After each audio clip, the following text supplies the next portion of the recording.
Danielzinho, vamos lá, cara. Vamos falar de jiu-jitsu um pouco. Jiu-jitsu abriu portas na tua vida policial, meu irmão? Pô, essa é a palavra aí que eu sempre ouvi, cara, do meu primeiro mestre, né? Eu falo que eu sou privilegiado no jiu-jitsu, a primeira coisa aí. Quem me deu a faixa preta foi o Aldo Januário, vulgo Caveirinho, Caveira, né? Nossa. Caveira tá radicado hoje no Havaí. É um camarada com uma história de vida fantástica. Sou fã dele. Caveira, sou seu fã sempre. Saiu de uma comunidade carente do Rio de Janeiro. Ele morava no Rio das Pedras. E aí, em dado momento ali na infância dele, né, adolescência, recebeu uma bolsa para treinar na Gracie Barra. Rapaziada old school ali, que também eu sou fã, né, Jean Jacques, Renzo, né, a família Gracie ali, o Carlinhos, com a organização dele aí no jiu-jitsu. E o Caveira foi para Belo Horizonte, pô, menino barra homem, né? Com responsabilidade de homem, mas com a idade de muito jovem, com 18, 17, 18 anos, e começou a dar aula lá, junto com o Draculino, e depois o Marcinho ficou dando aula lá um tempo, o Márcio Feitosa, e ele ficou no lugar do Márcio Feitosa. Eu já tinha começado a treinar lá em Belo Horizonte, e quando o Jiu-Jitsu Gracie foi, né, eu comecei a treinar com eles. Comecei a treinar em 94, eles chegaram lá mais ou menos em 96, 97. E aí fui com ele até a faixa preta, competindo muito, né? Sempre gostei de arte marcial, sempre. Desde de criancinha minha mãe me colocou. Cara, e saía na porrada com meu irmão. Meu irmão era uma caçula, né? Uhum. Meu irmão me comia na porrada, cara. Aí eu falei, meu irmão, ou eu fico bom nesse negócio, ou vou morrer apanhando dentro de casa. Porque, puta merda, meu irmão me comia na porrada. O bicho era muito forte, cara.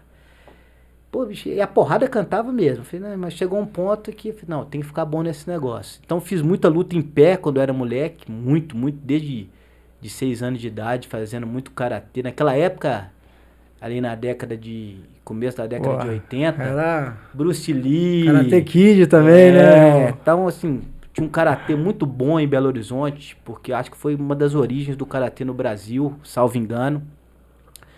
E um japonês levou o karatê pra lá, era o Akio Yokoyama, já tá falecido, salvo engano, né? E eu treinei com o pessoal que era a primeira geração dele.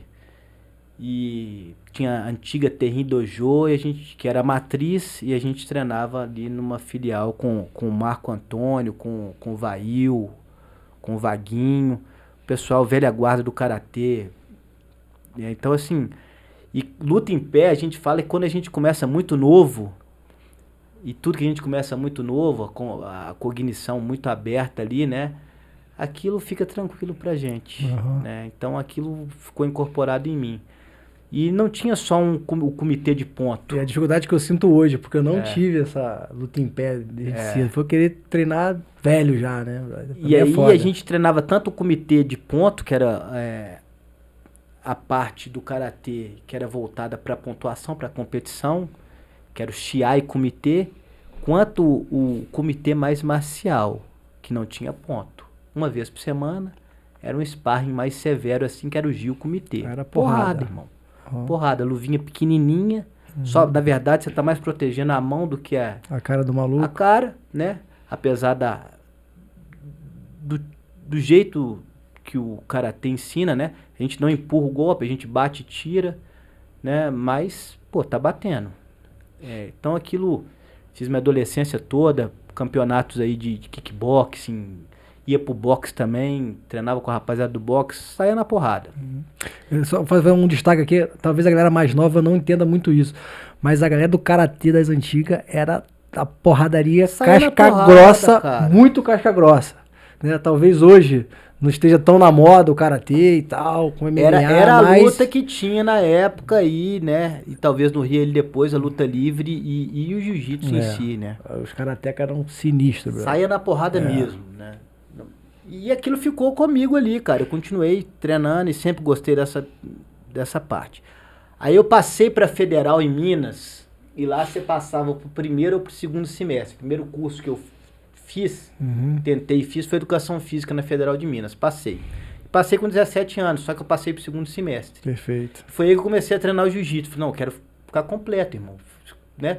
Você ganhou 6 meses ali pra começar a faculdade só no segundo semestre e foi treinar jiu-jitsu, é isso? Aí comecei a ver os primeiros UFCs, né, cara? Aquela coisa. Falei, irmão, eu quero treinar esse negócio aí. Caramba, irmão, os caras entraram ali, que a gente fala as coisas que parecem com meio de operações táticas especiais, né? Os caras entraram enfileirados ali, todo mundo junto, né?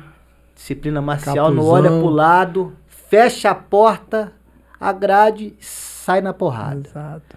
Né?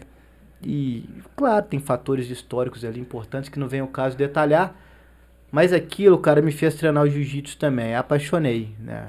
Pô, e nunca mais larguei.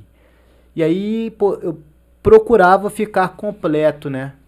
E continuei treinando, né? Aí eu de faixa roxa, já naquela época, isso já era 2000 mais ou menos, um grande irmão falou assim, cara, tem um parceiro abrindo uma academia, tá precisando de professor, e naquela época, pelo menos em Belo Horizonte, tinham pouquíssimos faixas pretas, e faixa roxa já era muito graduado.